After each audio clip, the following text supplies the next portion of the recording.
On behalf of the Professional Baseball Strength and Conditioning Coaches Society, I'd like to welcome you to the PBSCCS Podcast. I'm your host, Chris Messina.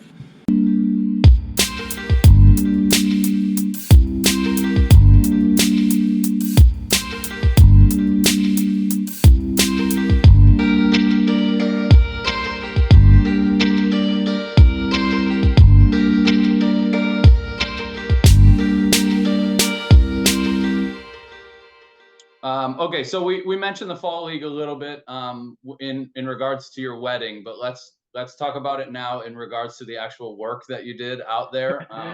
I worked at fall league back in 2016. I fell in love with Arizona. We actually ended up moving out there for a couple of off seasons after that. So talk to me about your experience there, man, as if I was, a listener who either doesn't know what the fall league is or does and is curious on like how to get in, what to expect when they work there. Just kind of walk us through what your life was like out there. Yeah, so Arizona Fall League is obviously I've heard now it's actually shortened down season wise compared to what it used to be. But 6 teams out there. We were composed of 5 different teams. So we had us with the Boston Red Sox, Chicago White Sox, Dodgers, Mets, and Twins. So each organization sends out some players, so there's pitchers, position players, just to compose a roster of some of the top tier talent. Like we had, for example, we had Colton Montgomery from the White Sox, top prospect with us on the team this year. But kind of a mixed bag of guys. Obviously, a whole nother group dynamic of trying to learn, get the guys together and know from their experiences. Like our coaching staff was made up of everybody from all those organizations. So I mean, we had Igor as our manager, David Anderson, pitching coach with the Dodgers, Ray with the Twins, Mets ATs, another assistant coach from the Mets, and then the White Sox ATs. So it's like you have 5 different groups, 5 different philosophies, and all these different pieces of the puzzle that you're trying to put together for a 6-7 week window out in Arizona to get these guys some more playing time to continue to develop on their skill set, whether it's in the weight room or on the field, and kind of get exposure to everybody else around the league. So it was really cool opportunity. Obviously, I've never been to Arizona before. So being a kid from Northeast Ohio, like being out there and spending 7 weeks in Glendale was awesome. I mean, every day you wake up and being a kid from Ohio, obviously Ohio State football kind of runs in your veins a little bit, some way, somehow. So going out and seeing State Farm Stadium and like seeing the dome and like seeing like where all these like high level athletes train and like go about their business, like it was really cool experience, and forever grateful for the Red Sox for providing me the opportunity to kind of get my hands on with all these guys. Yeah, Arizona's sick, man. We speaking of Ohio State, we saw the Ohio State Clemson playoff game out there a few years ago at Yeah, in out in Glendale, which was awesome. When I was there, we were in Surprise, which is like, there's not really a long trip in that league, but like that was the yeah, longest trip. Um, yeah.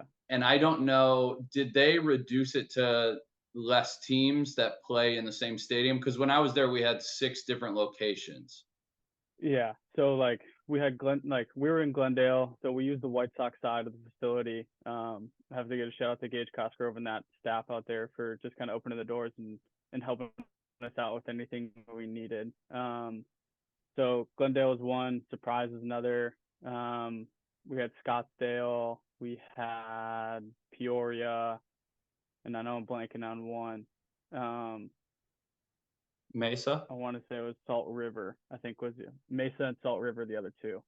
So kind of got to go around. Obviously, Mesa's Cubs facilities out there is incredible, and just being around. And obviously, it's a very different dynamic out there than it is in Florida. I mean, when you have 2 organizations sharing the same field, like literally right next door to each other, like Dodgers are right next door, and it's funny just hearing some of the White Sox guys just kind of talk a little crap about the Dodgers in spring training, playing the music really loud, like going about their business and doing things that their way to do it. But um, like Florida, it's like we're lucky we have the Twins 5 minutes on their own, if that, on a good day. But other than that, like the proximity to other locations and other spots, like it's easily an hour plus drive to get to wherever you want to go. So being the longest drive out there was an hour, like is incredible. Like I think that's like a one big thing is like I don't want to say it's an advantage for them during spring training, but it's like you're able to get your hands on the other half of the teams out there that are literally within an hour drive of each other. So you're able to kind of get more exposure and more of a competitive atmosphere out there and going against everybody else from different organizations. So, but yeah, it was definitely a little bit different, a little eye opening being out there than it is in Southern Florida.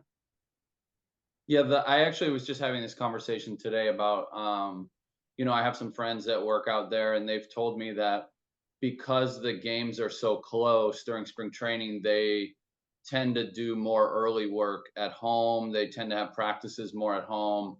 I'm sure, you've noticed that, like, if we're playing on the East Coast of Florida in spring training, or even if we're going to like Bradenton, Sarasota, like some of those days become show and go days where like we just can't get work in because of the bus ride, where out there they get all of their work in every day, and for them, a lot of them, it becomes kind of an advantage of being able to get their work in and just hop on a bus and go 15 minutes and play somebody new every day instead of playing the exact same teams. And then we were the same. I was in Surprise, we were on the Texas side, and they share with Kansas City. So I had kids from the Royals and the Rangers as well, being in the same facility. So in that aspect, it was good to like the coordinators were right there, the coach, the strength staffs were right there, the athletic trainers had lived there. If anybody was rehabbing, like the rehab guys were there. So how are you going about like working with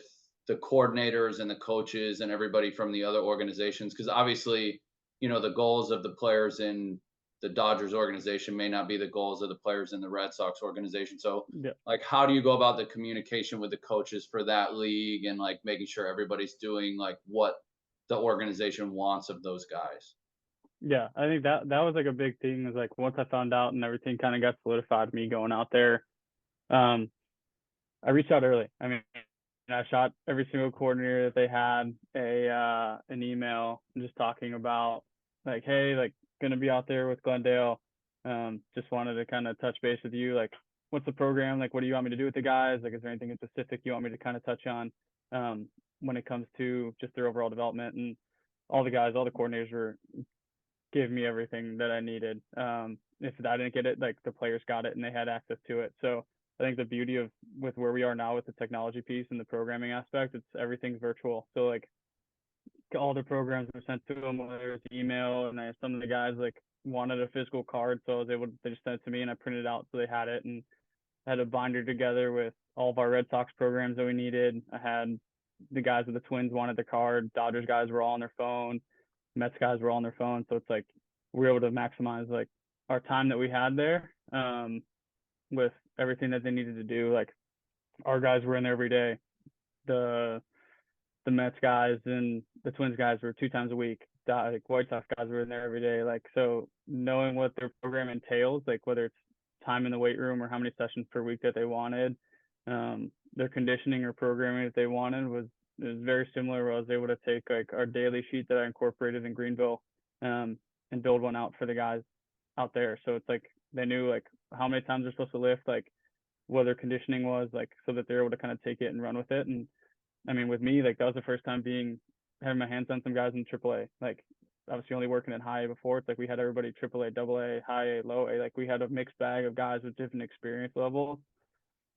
So just letting them have a little bit more freedom, and like rather than the structure, like we kind of have a little bit down in the lower level. So like at the end of the day, like they went about their business the right way. They came in, they got their work done, and they pushed themselves like with what they had available and at the time of the year. So I mean, a lot of the guys that we had were some guys who just needed some extra innings, whether it's from injury earlier in the year or whatnot, where they just needed some more exposures, like getting them back on their feet to kind of run into the off season, into getting themselves in the best position possible moving forward. Like it was a really cool and really easy way to do it. And I think just being a forward thinker in that aspect of knowing who you have in an organization and seeing what they want, just to kind of help set yourself up for success.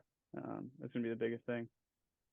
Yeah, back when I was in it, the technology wasn't huge. So it was a ton of like, here's an Excel sheet, here's this, here's that. I'm like, oh my, there's a lot of stuff going on here.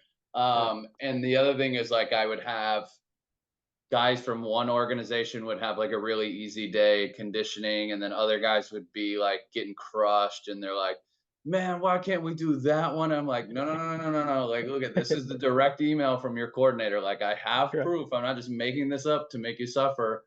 Exactly. And then one of the cool things is we talked earlier about like guys getting promoted and things like that. Like, for people that are unfamiliar, the fall league is really like the top of the top prospects. There's most of those guys are going to play in the big leagues at some point in time.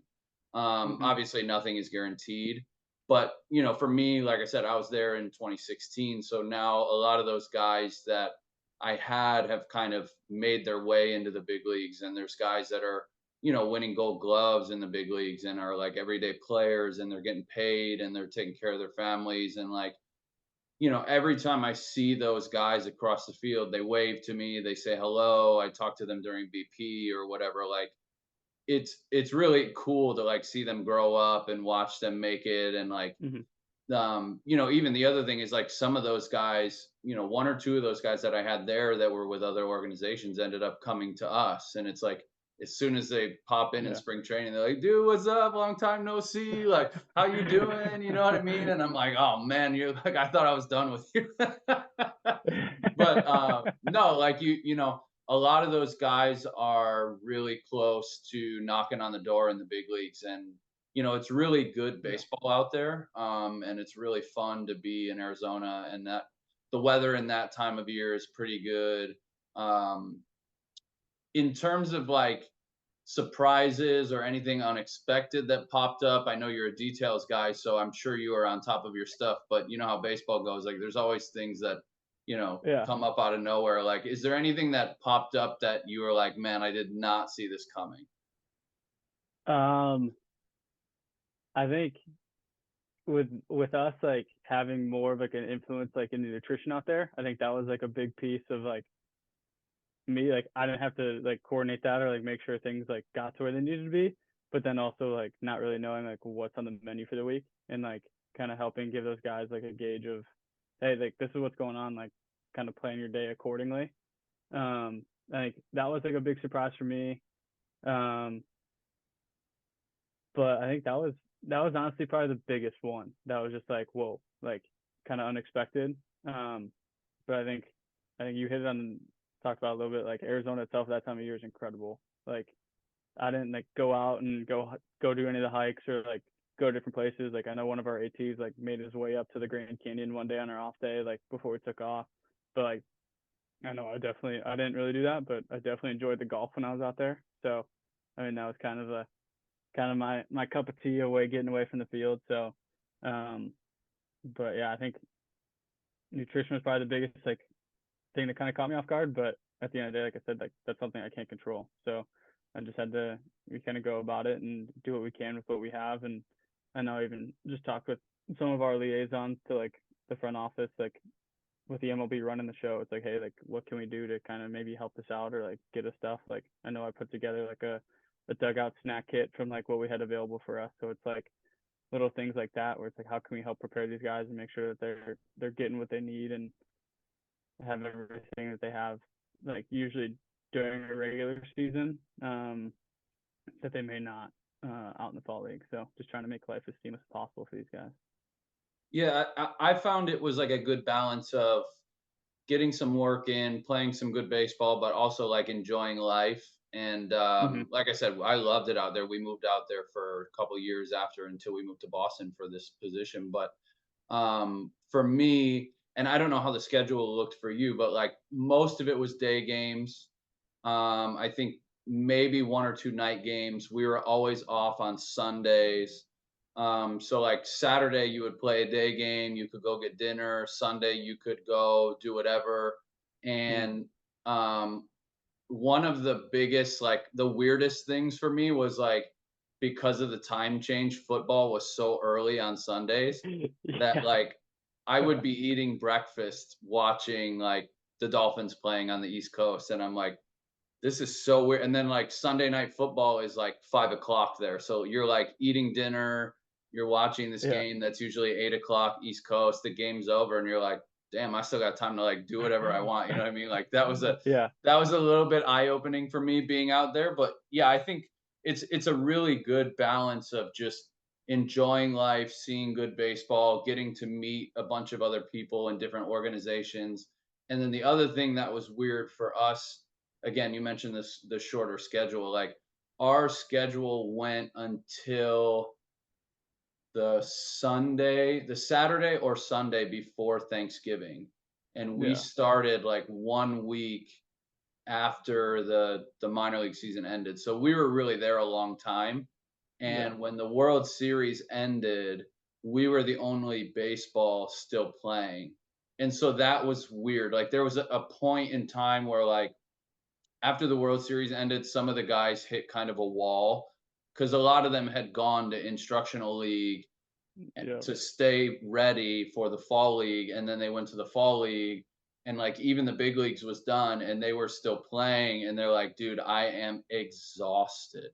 And I'm Yeah. like, well, yeah, like there's no baseball, like, because you know how it is, like during the playoffs, like you play your day game and then you go find somewhere to like watch the playoff games that day, like you go with the staff, have dinner, like you watch a game or whatever, and then the World Series is over and it's like, well, what do we do now? You know, your life Yeah. revolves around baseball. Like, well, first of all, Yeah. find something that's not baseball, which I'm glad you went out and golfed. And like, you know, when I was out there, I did the hiking and everything. Like, but it's just weird when the World Series ends and you're the only ones playing baseball, and guys kind of hit that wall of just straight exhaustion, and they're like, dude, I don't want to take ground balls today. And like finding Yeah. ways to like keep them motivated to just keep working. And because again, like you said, it's high level coaching, it's high level playing, and like really maximizing the opportunity out there is like for everybody, coaches and players, like really is a valuable time. There's just that window where like everybody's gassed.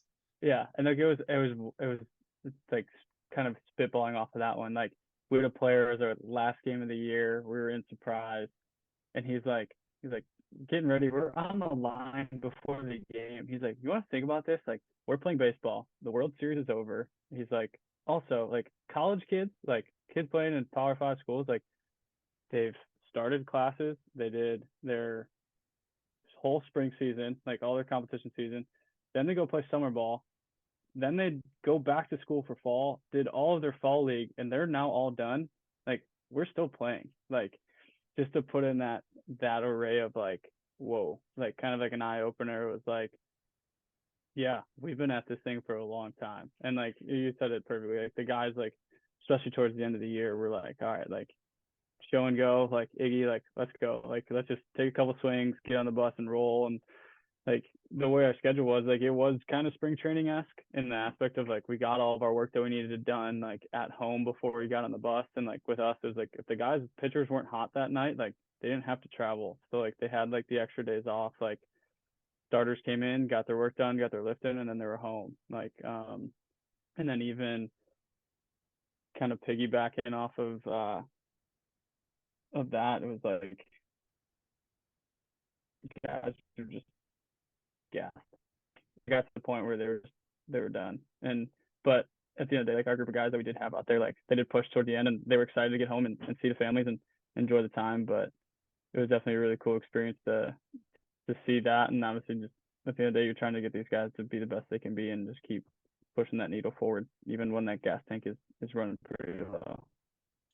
Yeah, the other aspect too is like the guys that are not there and they're not playing are in their off-season strength training, right? Like they're like Mm-hmm. ramping themselves up to get prepared for spring, and like these guys are just running on fumes, and then they need that period that, you know, most guys get in late September, early October of like kind of that regroup period before they start training. Like, you know, you hit Thanksgiving and then they take Thanksgiving and then it's December, and like they really haven't trained much. So they really only have December. And I mean, now with the dead period, it's like basically you just have December to like ramp back up to Mm-hmm. get ready for January report. Like, Yeah. you know, those guys are like really, really going for a long time. And I think that's probably the one thing with the fall league is like it's very prestigious. It's awesome to be there. Arizona's amazing, but it's just it shortens that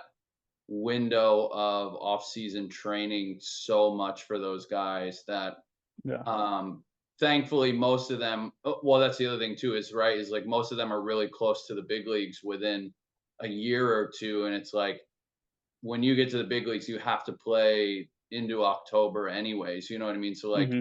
learning to, train and play and practice that long. And again, obviously the World Series was over and they're still playing. Like they're never going to play to Thanksgiving when they're in the big leagues. But Yeah. I don't want to say never, because maybe some crazy year the playoffs go that late. But you know what I mean? Like generally Yeah. speaking, like some of those guys, like it's really eye opening to them to be like, oh, if I was in the big leagues, like not only would I still be playing right now, I would be playing like very high level important baseball. Like I Mm-hmm. can't just dog it. Like this is Yeah. the peak of the season for the major league guys. Like, wow, I got to like figure some stuff out for myself. So in that Yeah. aspect, it's like, kind of a weird balance, but it is a good like teaching lesson too. And it was like really cool, like with the Diamondbacks being in the World Series, like having that environment like in the area, like while we were out there. So it's obviously it would have been a lot easier if it wasn't the Diamondbacks in the area and it's like, oh, World Series on TV. It's like, no, like the whole city itself was like jacked up, like they were ready to go, like super excited for it. So having that definitely gave like a little bit more pulse throughout the guys. And like we actually had one of our video or tech guy, he worked with the Diamondbacks and was helping us out, and like he had tickets to the game, was all jacked up about it. And so it was a really cool experience. And like I said, I'm super thankful I had the opportunity to go out there. Yeah, I'm glad you got to go and you got to experience it. And who knows, maybe you'll move out to Arizona like I did. Hey, I gotta convince the wife. Maybe we'll see. But yeah, speaking of that, that was definitely an eye opener. Like waking up at 9 a.m. and she's out here at Kentucky football and kickoffs at noon. It's like I'm just rolling out of bed and then like turning the game on and watching. So that was definitely one of the kind of the shell shock moments. Was like Yeah, usually up watching college football like the game day, and now it's over. Tick's yeah. already gone. Of course, let's put on the headset. Like Oh, my manager from the fall league and I still talk about it all the time. I would wake up, make breakfast for us. We'd sit on the couch, eat our pancakes, watch football, just the good life. You know what I mean? But no, yeah. moving on here. Like, what advice do you have for others in the field? Either young coaches like yourself who are looking to get in, or older coaches just trying to stay on top of things. Just what advice do you have for others? I think the biggest thing is like the note I have down, just keep knocking on doors. I think you never really know what door is going to open. And like some doors are going to stay closed and some opportunities that you don't think are going to open up. And like just continue to keep seeking knowledge and just keep filling your toolbox. I think are the biggest things. I'm a true believer that everything happens for a reason.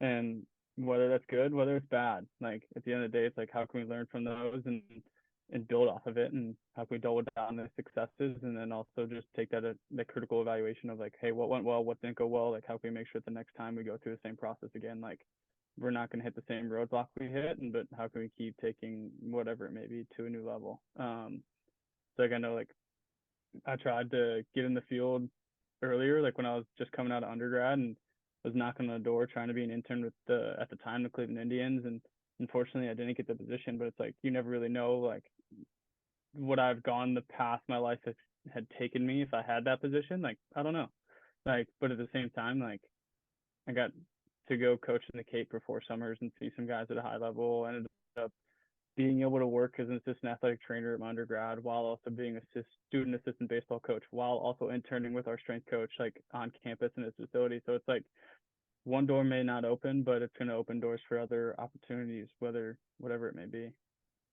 Yeah, and it goes back to what we were talking about earlier, right? It's like the skills that you learn in professional baseball will transfer over wherever you go, and you never really know where this life is going to take you. You never really know, your career path. And for me, I've been very fortunate to be in one organization for as long as I have, but it's not a common thing in strength and conditioning. You know what I mean? And it's something I've had to try to explain to my parents. Like, yes, I've been with Boston for what, 8 years now. I'm going in at year 9. Like I'm very fortunate to be in this spot, but I have a lot of friends who have moved, to 3 or 4 different schools in 4 years. You know what I mean? It's like Yeah.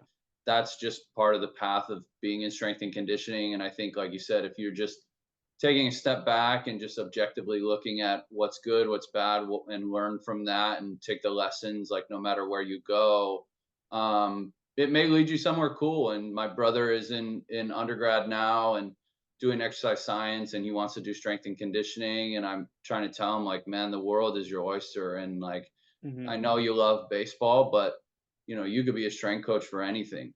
You could be an F1 strength coach if you want. You can go work badminton if you want. You can go do anything. Like, there are always people that are going to want to train, like, anywhere. It doesn't matter. You know what I mean? So, like, the lessons you learn, like the people you talk to, like, it's all just part of the journey. And I think, like you said, as long as you can objectively look at it and take the key lessons and how they can apply elsewhere, like, you never know what door is going to open for you, and you just have to be ready when that door opens and accept it as it is. That's really all it is.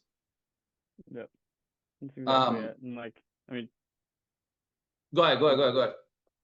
No, I was just say, especially like even like tactical fields, like just getting outside of just like a traditional like, athletics. Like, I think that's a field a lot of people, it's growing like exponentially right now. Like, even when we were going through grad school, we did some fitness testing for like firefighters and police, like guys going through the police academy, where it's like everything that we're doing when it comes like a skill and testing acquisition, like with our guys, like those fields are doing the exact same thing. Like, yes, it looks a lot different. Like, they're getting out of a car and chasing down the suspect like down the road, and you're not running from home to first base. But at the same time, like, they have some really high stressful and high demanding jobs that need to be done, and they need to work how to understand like what they need to do to get their body ready for the job that they have going on. So yeah, I was joking with somebody yesterday actually about like being a rock climbing strength coach, because I'm like I said earlier, like, I'm really enjoying the rock climbing stuff that I've been doing. Like, I'm sure there's some sort of little pocket of strength training for rock climbers, who knows? And if not, like, maybe I should corner that market before somebody else does. But you know what I mean? Like, one of the guys that used to work for the Twins, he does pickleball training now, and he's like making a whole business out of training pickleballers, and it's like legit. You know what I mean? Like, people love pickleball and people want to get better at it, and like, he has really good training principles and everything. Like, it applies. Like I said, the lessons apply across the board. And so, like I said, my brother is in undergrad now, and I'm like, I know you love baseball. I know you want to be around the game. Like, but don't pigeonhole yourself. There's a whole world of people that need training, and even general population, older folks who just want to have a better quality of life and not fall as much, or if they do fall, like, they're able to recover from it. Like, my mom and dad, like, anybody can benefit from training, being healthy, and learning from people like ourselves. And so, like you said, I think just knocking on doors and understanding that if one doesn't open for you, it doesn't mean that it never will open for you. I think that's probably another valuable lesson in there, right? Is like, you talk about not getting the position with Cleveland, but ultimately it led you here. So, like, and personally, I'm very thankful for that you're with us. But you just never know where your path is going to go. And as long as you're learning and kind of progressing accordingly, I think you'll end up in the spot you're supposed to be. And I agree with you. Like, things kind of happen for a reason. And when you're prepared, like, the opportunity will present itself to you.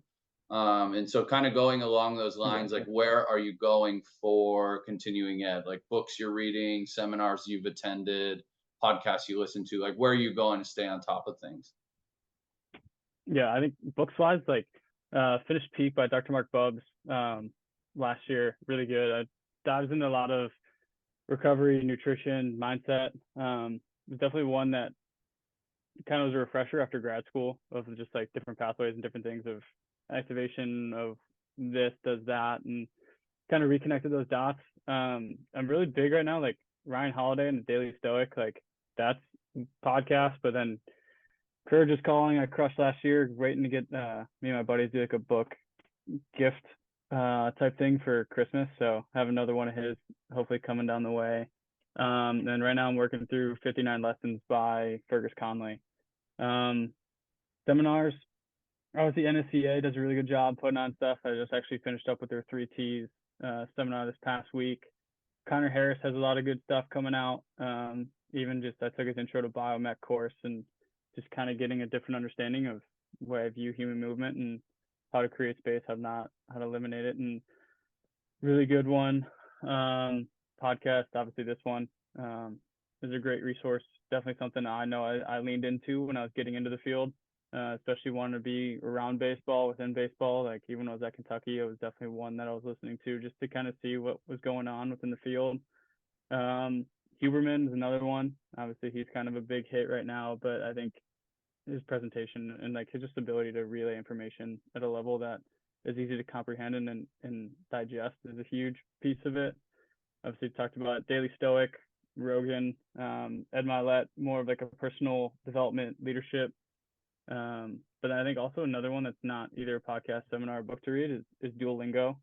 I actually just hit my 365-day streak today. So definitely a big piece to, especially getting in the minor league levels. Like in the presentation last week at the winter meetings was talking about, it's like, how do you manage and like navigate your way through like not really knowing the language? And then like we had an ex-Navy SEAL talk, and he's like, put it bluntly, he's like, learn the language, like learn how to communicate with them, like learn how, like you don't have to know the whole thing, but like what do you need to know to kind of help make your life easier in the weight room, like just to connect with the guys and hear different things.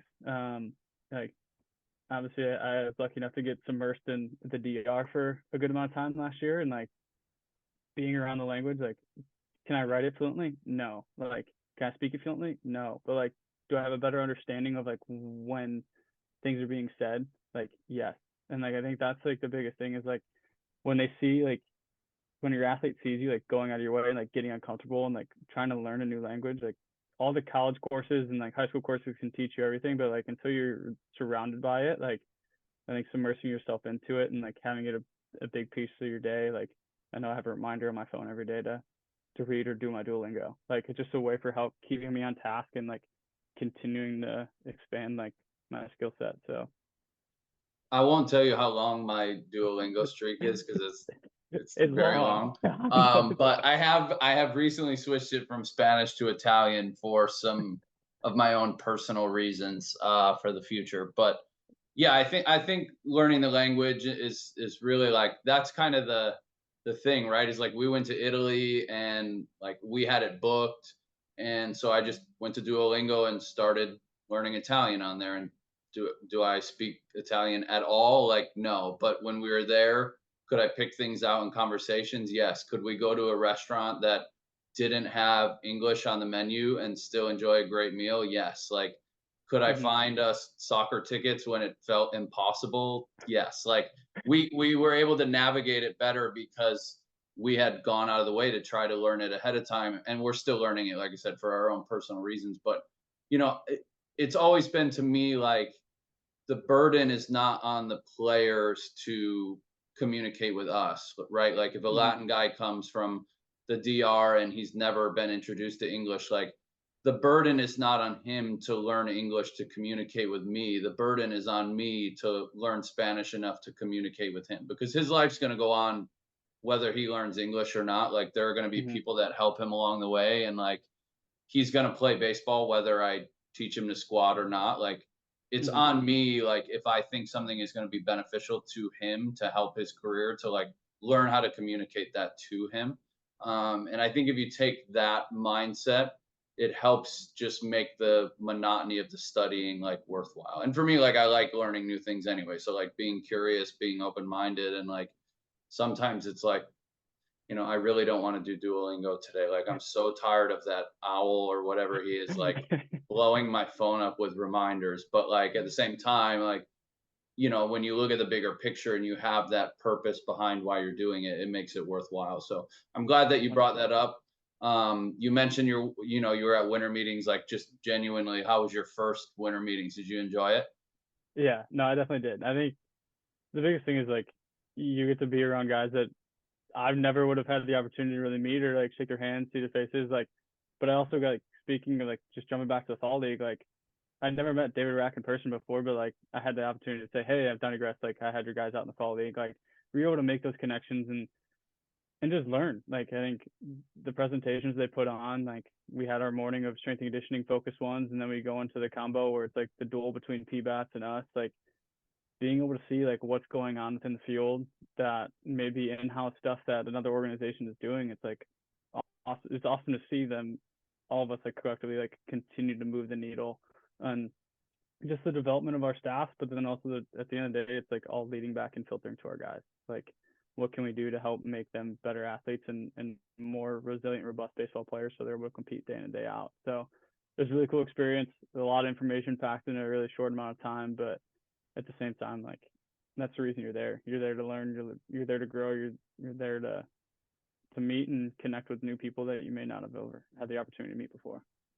Yeah, and obviously I wasn't at it this year, but I have heard that it was very, very good. It was very well put on, and in years past when I've gone, it's always been like I've tried to take our like first time coaches to like introduce them to people, like, hey, just hang out with me. Like, it's not that I'm Mr. Popular or anything. It's just I've interviewed a lot of people through the podcast, and I've met a lot of people that. So when I see my friends there, I'm like, oh, by the way, this is Donny. He's in our lower levels. He's doing a really good job. This is Joe or Ben or Ricky or whoever. Like, I just come meet this person. And like you said, I think for me, my first winter meetings was like, holy shit, like this guy is the big league guy for this team. Like, I can't believe I'm getting to talk to him. Like, and have like a genuine conversation. It's not like, they're just, oh, okay, whatever, like you're a minor league guy. It's like, oh, how are you? How's your time in baseball? Like, what have you learned? Like, it's genuinely just like a good time there. You just connect with a lot of good people. And like you said, it's all just learning and a lot. Well, some of it is venting, and like, decompressing after a very long season, but it's a good time. And like I said, I heard that this one was really good. I know the concert was really good and everything. And, I'm glad everybody, got out before the storms, really took over and everything. But, so we've been at it for a while now. I don't want to take too much of your time, but, if you have time for me, lightning round, and then I'll get you out of here. Cool with that? Let's do it. All right, 4 questions, as long or as short of answers as you want. The first one is, who is your biggest influence in the field of strength and conditioning? So I got to give shout out to the guys who originally getting into the field. Tim Robertson, he's with John Carroll, and he also has his private business, Speed Strength Systems. Big influence of mine. Ryan DeVren at University of Kentucky is another one. Like, I know I wouldn't be who I am or where I am without that guy. Obviously, PBSCCS is another one, but I think 2 kind of bigger names like within the field. Cressy and DeCant out of out of TCU. Like, those are 2 guys coming up through that I was definitely following along, like seeing what they're posting on social media.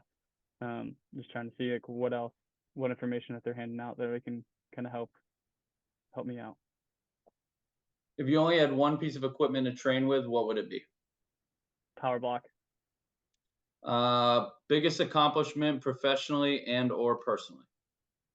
Personally, definitely married my wife. She's a rock star. Okay, good answer.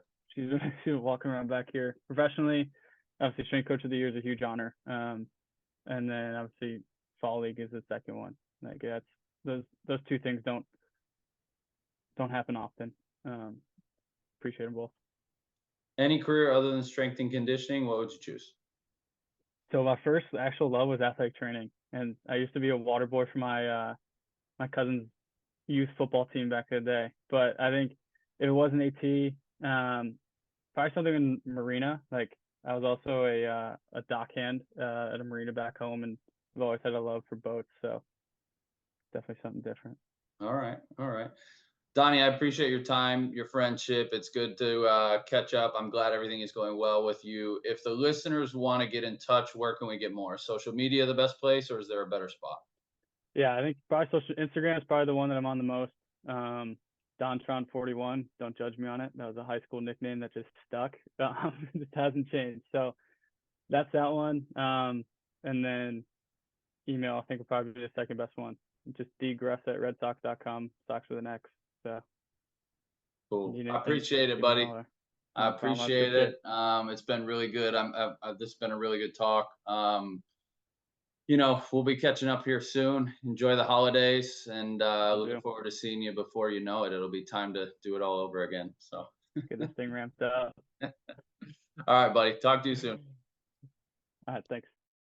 All right, everybody, that's going to conclude part 2 of our 2-part episode with Donny. I hope you enjoyed both parts. Particularly in part 2 here, I hope you enjoyed the discussion on working the Arizona Fall League. I think it's a good look into another opportunity that strength and conditioning coaches in professional baseball have that they might not even be aware of. 3 things that I took from Donny in this episode: find creative ways to learn from and connect with other coaches, keep knocking on doors and pursuing new opportunities, and learning a new language can further help you to connect effectively with certain athletes. With that being said, I hope you enjoyed this episode, and we'll talk to you again on the next one.